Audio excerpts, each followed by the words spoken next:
The morning light crept slowly through the heavy curtains, filling the room with a pale gold glow. Daniel stirred awake to the sound of seagulls crying above the cliffs, the waves rolling in slow and steady below the mansion. For a moment, everything felt strangely peaceful. The storm that had raged through the night was gone, leaving behind a calm stillness that seemed almost too quiet. He reached over to the other side of the bed, where he expected to hear Eleanor's soft voice or the sound of her cane tapping lightly against the floor. But there was nothing. Her side of the bed was untouched, the pillows smooth, the blankets perfectly folded. He frowned, sitting up. "Eleanor," he called, his voice echoing faintly through the house. No answer came. He checked the bathroom, the balcony, the hallway. Empty. The air carried that same faint scent of lavender she always wore, but she was nowhere to be found. When he went downstairs, the house felt colder than usual. The maid, a quiet older woman named Margaret, stood by the kitchen door with a sad expression. Her eyes were red, and her hands trembled slightly as she held a folded letter and a small wooden box. "She wanted you to have these," Margaret said softly, offering them with shaking hands. Daniel took them, confusion furrowing his brow. "Where is she?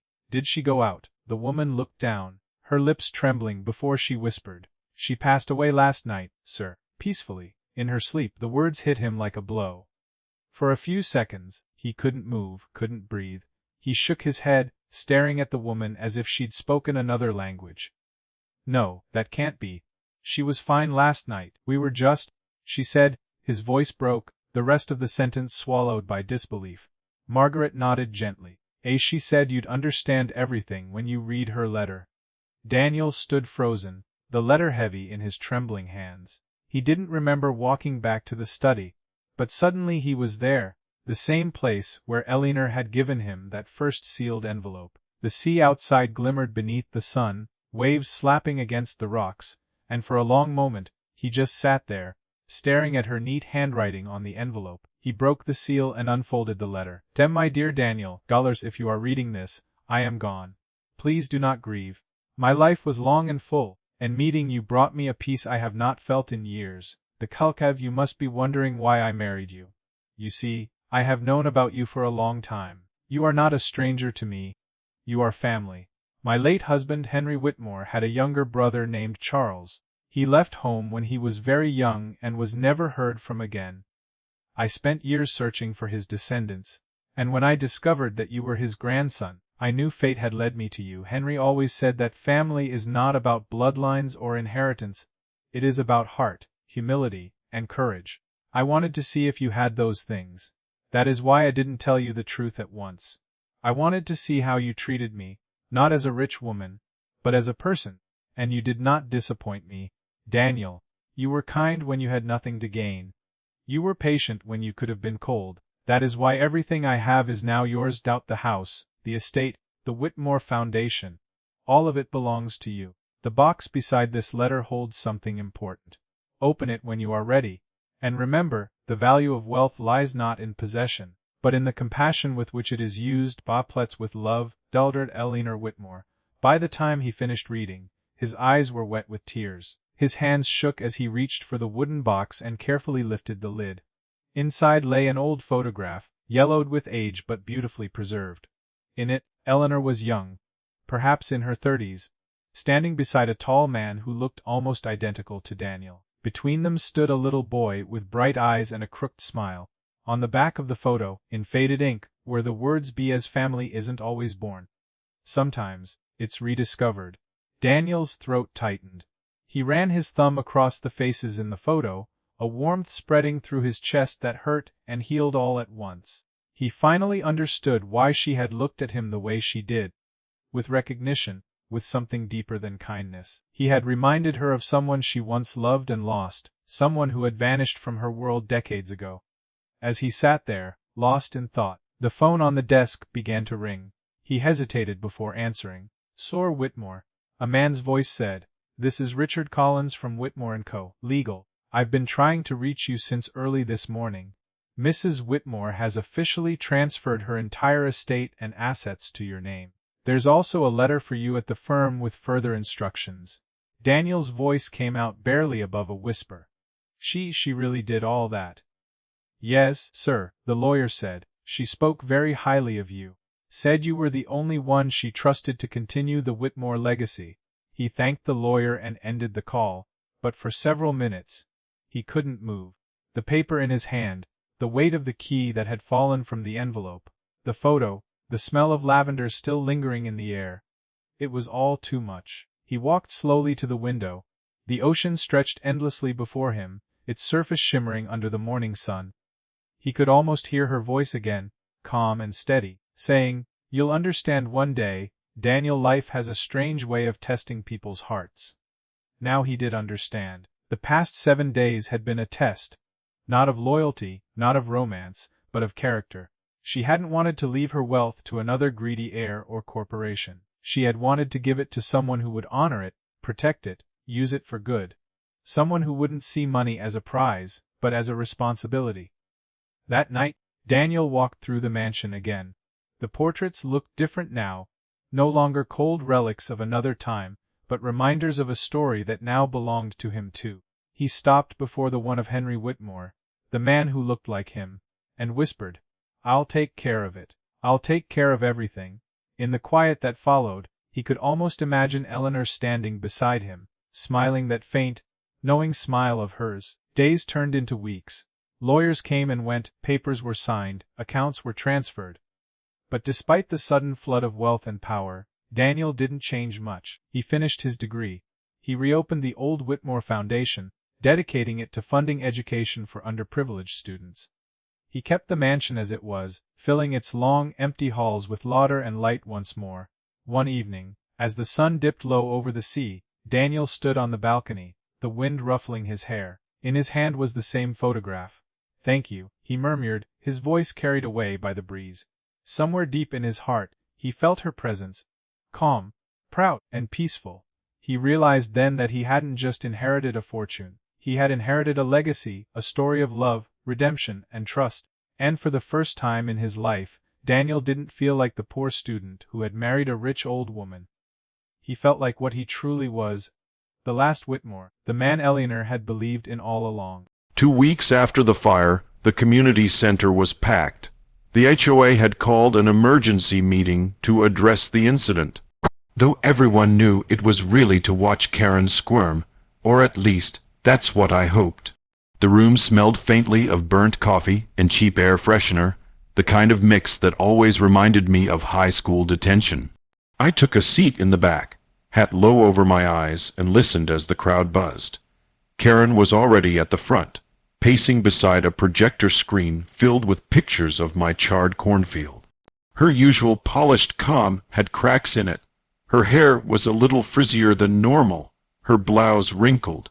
She looked like someone who hadn't been sleeping much, and that alone made me smile a little. "Let's bring this meeting to order," said Frank Daniels, the HOA president, a soft, spoken man whose nervous laugh could power a small town. He adjusted his glasses and looked around. "We're here to discuss the unfortunate incident that occurred on Mr. Tom Henderson's property." Karen interrupted, voice sharp enough to cut glass. "Unfortunate, Frank, that fire was a disaster. It endangered the whole community. If that blaze had spread, we could have lost homes. This is exactly why agricultural activity within subdivision limits should be prohibited." Murmurs rippled through the crowd. A few neighbors nodded, but most shifted uncomfortably in their chairs. They all knew what kind of prohibition she meant. Karen didn't want rules for safety, she wanted control. I stayed quiet, arms folded, let her dig her hole. Frank cleared his throat. "While I understand your concern, Karen, we can't jump to conclusions about the cause of the fire." Karen's jaw tightened. "The cause is obvious. Cornfields are flammable, Frank. This entire situation proves my point." I smiled faintly. "That's funny," I said loud enough for everyone to hear, "because the fire department says it started with gasoline and a match, not corn." Every head in the room turned toward me. Karen froze mid-sentence, eyes wide behind her oversized glasses. "Tom," Frank said quickly, "thank you for coming. We were going to give you the floor next." I stood, slow and deliberate, and walked to the front. My boots echoed on the polished floor, Well, here I am, I said, taking off my hat and setting it on the table. First off, thanks to those who called and checked in after the fire. I appreciate it. It's good to know not everyone around here's lost their humanity. Karen let out a scoff, quiet but sharp. If you're implying something, I'm not implying. I said, cutting her off. I'm saying, the fire was arson, and the sheriff's department found something interesting in the ashes. Frank blinked. They did. I nodded and reached into my jacket pocket. A few people leaned forward. I pulled out a clear plastic bag, the kind you see in crime shows. Inside was a metal lighter, half melted, but still readable. On the side, engraved in neat silver letters, were 2 initials, K.L. Karen's face drained of color so fast it was almost impressive. Funny thing, I said, holding it up. That's the same lighter I've seen you use at every block party, Karen.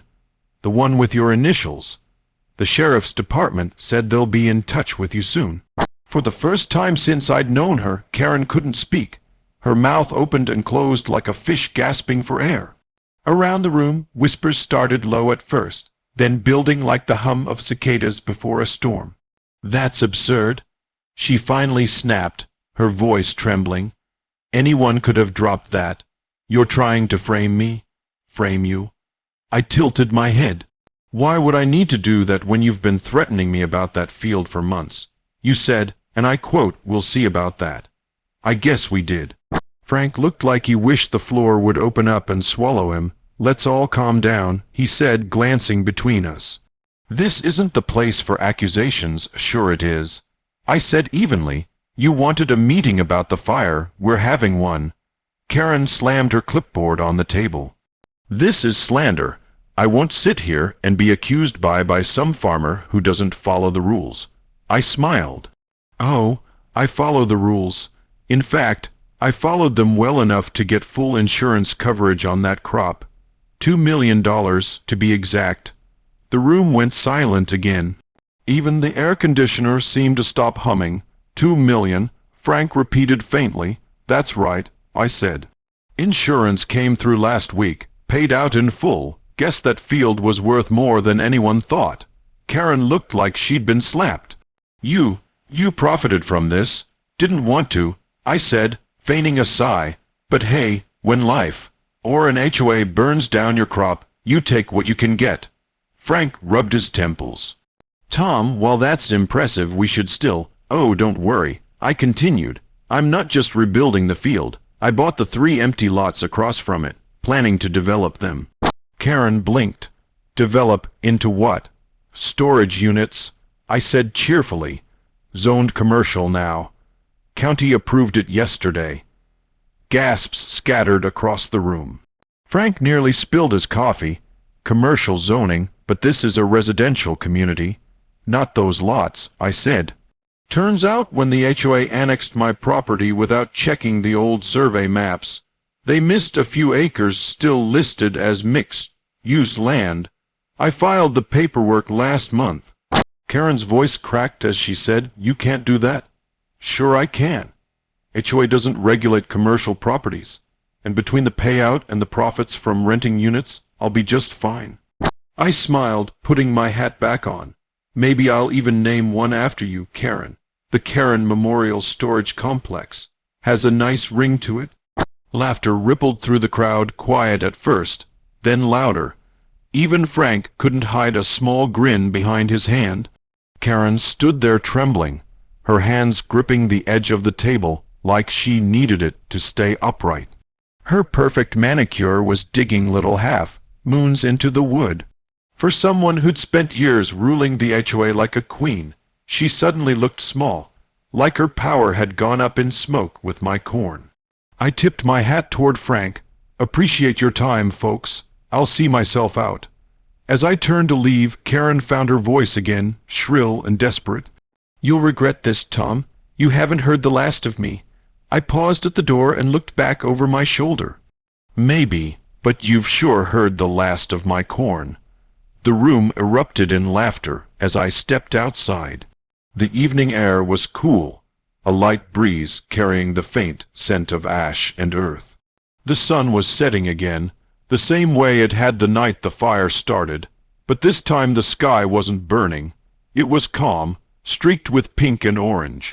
I walked down the gravel road toward home, the sound of my boots crunching steady and sure. Behind me, the community center door slammed shut. Funny thing about people like Karen, they think they can control everything. The rules, the neighbors, the world around them. But the truth is, sometimes the world pushes back. Sometimes it burns down what they try to own, and leaves someone else standing in the ashes, smiling. As I reached the edge of my property, I stopped to look over the blackened field one more time. In the distance, the first shoots of green were poking through the soil, survivors from roots the fire hadn't touched. Tough little things, I grinned. Guess we're both still standing, I said softly. The night settled around me, peaceful again.